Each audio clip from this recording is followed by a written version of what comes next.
अब फरमाइए, पंजाब असेंबली का सेशन हो गया, आपने ओथ भी ले लिया, स्पीकर डिप्टी स्पीकर का इंतखाब भी हो गया।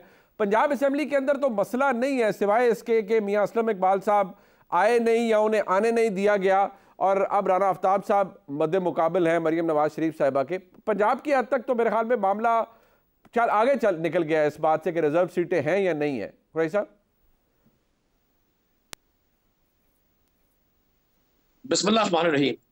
देखिए मुनीब साहब, कैसे पंजाब की हद तक मामला आगे निकल सकता है? पंजाब की भी सूरत हाल कानूनी तौर पर, आईनी तौर पर वही थी जो नेशनल असेंबली की है। ठीक, कल हमने कॉन्स्टिट्यूशनली स्पीकर पंजाब असेंबली को ये रिक्वेस्ट की थी कि सर 1872 में गालबन ये पंजाब असेंबली कायम हुई थी, अगर मुझे मैं भूल नहीं रहा।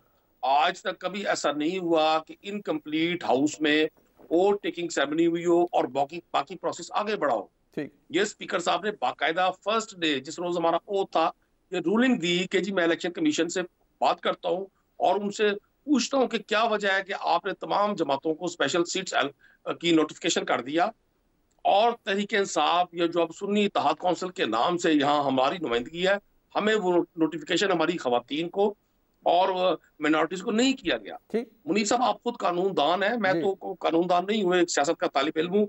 मुझे आप ये मेरी रहनुमाई फरमाएंगे, और सारे कॉन्स्टिट्यूशनल जो माहिरीन है, वैसे तो इस मुल्क का जो कॉन्स्टिट्यूशन है वो डेली की बुनियाद पर उससे फवायद और उससे अपने अपने मतलब की चीजें निकाली जा रही हैं। अगर कॉन्स्टिट्यूशन के ही इतने फॉलोअर होते हैं जैसे इरफान कादिर साहब भी फरमा रहे हैं, मुझे बड़ा एहतराम है उनका, तो यहाँ तो भाई एक साल से ना कोई आइन है ना कोई कानून है। किस कानून के तहत ये निगरान हुकूमतें यहाँ बैठी हुई थी जिनका भी इक़्तिदार डूबने को है? चूंकि कानून अपनी मर्जी के मुताबिक है।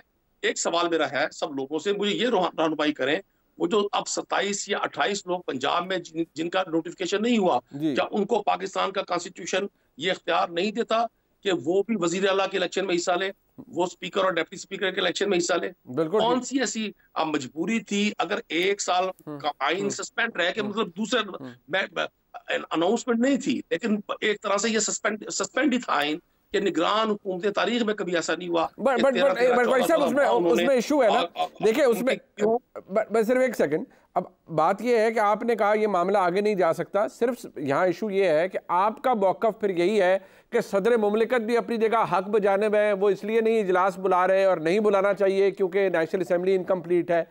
आप कहते हैं 27-28 लोगों का नोटिफिकेशन नहीं हुआ, या रिजर्व सीट वाले अभी पता नहीं चला क्या हुआ, तो उनको भी मौका मिलना चाहिए था। कानूनी तौर पर या अखलाकी तौर पर भी बात दुरुस्त है, लेकिन मैंने इसलिए कहा मामला आगे चला गया क्योंकि वोट आपने भी दिया अपने हिमायत याफ्ता कैंडिडेट को, स्पीकर के लिए भी, डिप्टी स्पीकर के लिए भी इंतखाब हो गया, अब कल वज़ीर आला का इंतखाब भी हो रहा है। तो पंजाब की हद तक तो कुछ रुका नहीं है, सेशन भी कॉल हो चुका, ओथ भी आप सबने ले लिया, इलेक्शन भी हो चुका है, मसला तो अब सिर्फ नेशनल असेंबली का रह गया है।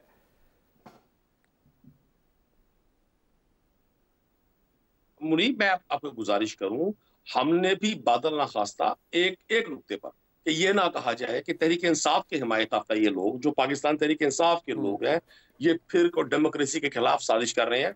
हमें यही तानो तशनी सुनने को मिलती रही। अभी आपने प्रोग्राम के अपने इंट्रो में भी सुनवाया, जो बुखारी साहब फरमा रही थी कि जी हम ये बर्दाश्त नहीं करेंगे और ये बर्दाश्त नहीं करेंगे। मैं गुजारिश कर दूं, हम अभी भी चाहते हैं कि नई सुबह का आगाज हो। कल मैं बड़ा हैरान था, पंजाब असेंबली में कुरानी आयात लगी हुई है पूरे असेंबली हॉल में, और उन कुरानी आयात के नीचे लोग झूठे ओत ले रहे थे।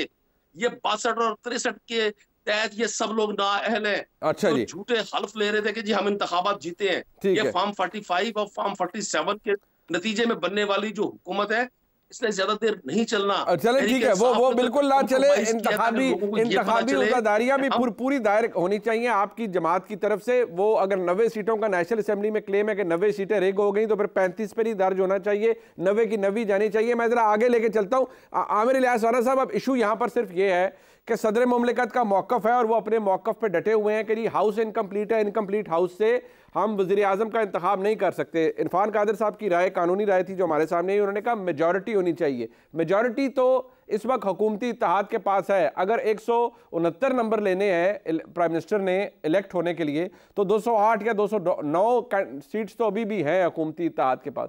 तो इलेक्शन तो नहीं रुकेगा प्राइम मिनिस्टर का। आप क्या कहते हैं इस पर? देखिए मुनीब साहब, बड़ी डिटेल से आपने दोनों मोहतरमीन की गुफ्तगू सुनाई। मेरा छोटा सा पहला सवाल ये है कि जो डुअल सीटें जीत के आते हैं जी, तो फिर तो हम यहाँ पे ये बात कह दें कि जी उन्होंने चूँकि छोड़ दी हैं, जब तक उनके ज़िम्नी इंतखाब नहीं होते तो असम्बली का इजलास नहीं होना चाहिए। तो पहली बात तो ये होगी ना कि हाउस तो फिर आपने 336 पूरे करने हैं ना हर सूरत में, और जब कोई छुट्टी पे चला जाए तो आप इजलास नहीं बुला सकते।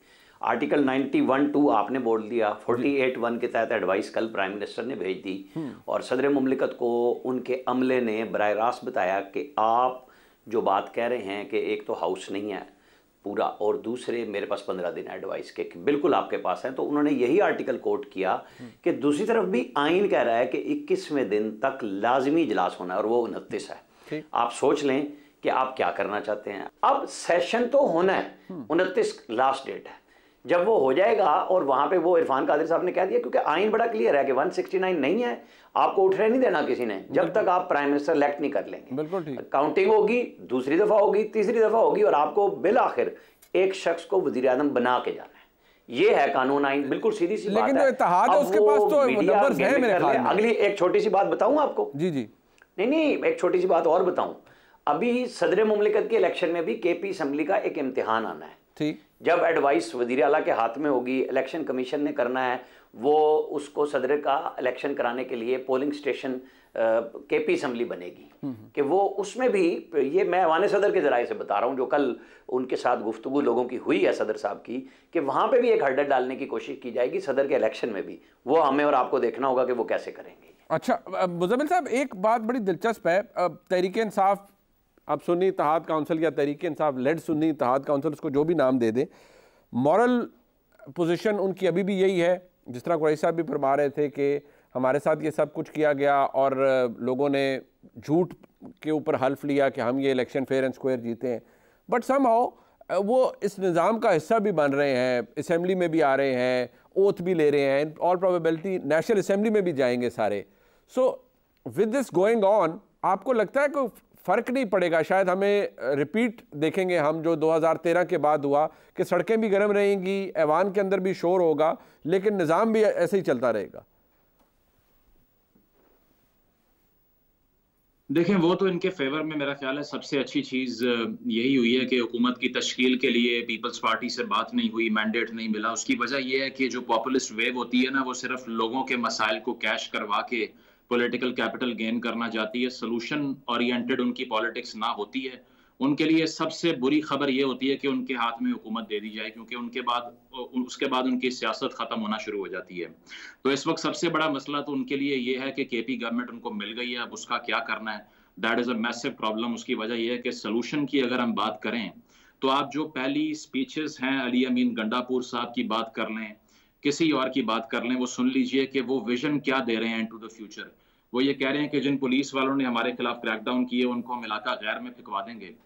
तो इसके अलावा उनके पास ये आर्ग्यूमेंट करने के लिए नहीं है कि नॉर्दर्न बॉर्डर का टेररिज्म कैसे खत्म करेंगे या सॉल्यूशंस क्या हैं, ये नहीं पता। जहां तक सदर पाकिस्तान की आपने बात की है तो उनका पूरा टेन्योर देख लीजिए, मुझे लगता है कि इससे कंट्रोवर्शियल शायद ही रिसेंट हिस्ट्री में हो। उन्होंने सबसे पहले तो माशाल्लाह एक रिकॉर्ड कायम किया, 35 से ज्यादा ऑर्डिनेंस साइन करने का, एक फैक्ट्री की बुनियाद रखी ईवान सदर में, और उसी को जस्टिस काजी फाइसा के अगेंस्ट भी इन्होंने ऑर्डिनेंस साइन कर दिया। और आपको पता है कि उसके बाद में जब सुप्रीम जुडिशल काउंसिल में कार्रवाई शुरू हुई, खान साहब ने कहा कि मैंने गलती की, इन्होंने अपोलोजाइज नहीं किया। फिर ये वो प्रेसिडेंट हैं जो कि गवर्नर हाउस कराची के अंदर बैठ के अपने बेटे की एक डेंटल एनजीओ के साथ, अमेरिका के साथ कॉन्ट्रैक्ट साइन करके तस्वीर खिंचवाते हैं। उसके बाद में अभी जो आमिर इलियास साहब ने बात की कि वो उन्होंने कहा कि मुझे पता नहीं चला समरी किसने साइन कर दी। अब वो ये बात कर रहे हैं कि मैं डिफर कर सकता हूं साइन करने को क्योंकि मेरे पास 15 दिन का मैंडेट है। तो इसका मतलब ये है कि आप फैसिलिटेट नहीं करते, आप सिर्फ पार्टी स्पॉइलर का रोल प्ले करना चाह रहे हैं। तो मेरा ख्याल है it is a matter of absolute disappointment for the people of Pakistan as well कि एक ऐसा एक आईनी ओहदा है जो कि स्टेबिलिटी के लिए किरदार अदा करना चाहिए था उसको, वो अपना पूरा मार्जिन ले रहा है कि आखिरी दिन तक रोड ब्लॉक बन के रहूं ताकि ये साबित हो जाए कि हम चलने नहीं देंगे।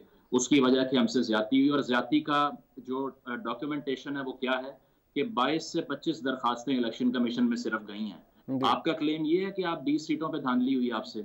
ब्रेक शामिल करते हैं, वापस ये इंपॉर्टेंट नुकता इसलिए है कि पाकिस्तान तहरीक इंसाफ, जिस तरह भी पहले नदीम कुरैशी साहब ने कहा कि हम नई सुबह का आगाज़ चाहते हैं और चाहते हैं कि मुल्क तरक्की करे, किसी एक के जुम्बिश कलम से नहीं होगा, बिल्कुल ठीक है। लेकिन फिर इस तरह के पैगामात, इस तरह के मामलात, कभी IMF को लेटर लिखने की बात, कभी 9 मई को फॉल्स फ्लैग ऑपरेशन कहने का आज भी मौक़िफ़ वही है, कभी फिर सदर मुमलिकत इस तरह के मामलात में ख़ुद को उलझाते हैं और एक आइनी मामले को डिले करने की कोशिश करते हैं, तो इससे कोई मैसेज या नई सुबह का आगाज़ तो होगा नहीं।